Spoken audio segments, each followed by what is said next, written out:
High guys welcome back to my channel. আমি এতিয়া আজি শ্বহীদ স্মাৰক ক্ষেত্ৰ চাব আহিলোঁ আৰু আমি আহি মোটামুটি পালোঁৱে। বৰাগাঁৱত আছে এইটো বৰাগাঁৱৰ পৰা অলপমান পশ্চিম ফালে আহিব লাগে। এইখনে সেই শ্বহীদ স্মাৰক ক্ষেত্ৰৰ প্ৰথম গেট আৰু ইয়াত লিখা আছে শ্বহীদ তমক প্ৰণাম বুলি। আৰু ইয়াত টিকেটৰ কোনো হাৰ নাই বৰ্তমান, আৰু পিছলৈকে টিকেট কৰিব চাগে, টিকেট খোৱা ৰাখিছে। আমি এতিয়া আহি ভিতৰ ফালে সোমাই আহিলোঁ আৰু আপোনালোকক ভিডিঅ'টো দেখুৱাইছোঁ যিমান পাৰোঁ। আপোনালোকে ভিডিঅ'টো চাই থাকিব আৰু গাইজ এতিয়া বলক আপোনালোকে। আমি প্ৰথম সোমাই দেখিলোঁ অসমৰ মানচিত্ৰখন বহুত ডাঙৰ কৰি অঁকা আছে আৰু ওপৰ ফালে লিখা আছে জয় অসম বুলি। জয় অসম, জয় জুবিন দা। আমি এতিয়া প্ৰৱেশ দ্বাৰেদি সোমাই আহিলোঁ আৰু যাই আছোঁ ভিতৰ ফালে।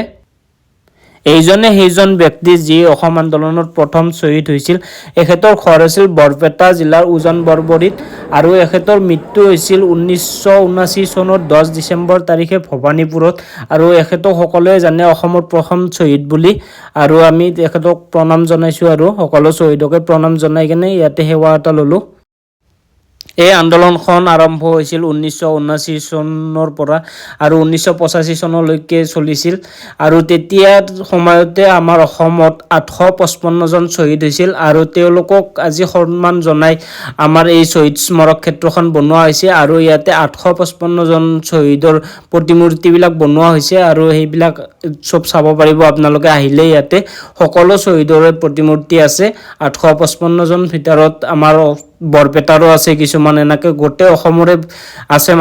ফাৰ্ষ্ট ফ্ল'ৰত চব শ্বহীদৰ প্ৰতিমূৰ্তিবিলাক আছে আৰু ইয়াতে গোটেইখিনি আছে আৰু আপোনালোকক দেখুৱাম আৰু ওপৰত যাই কিনেও দেখুৱাম।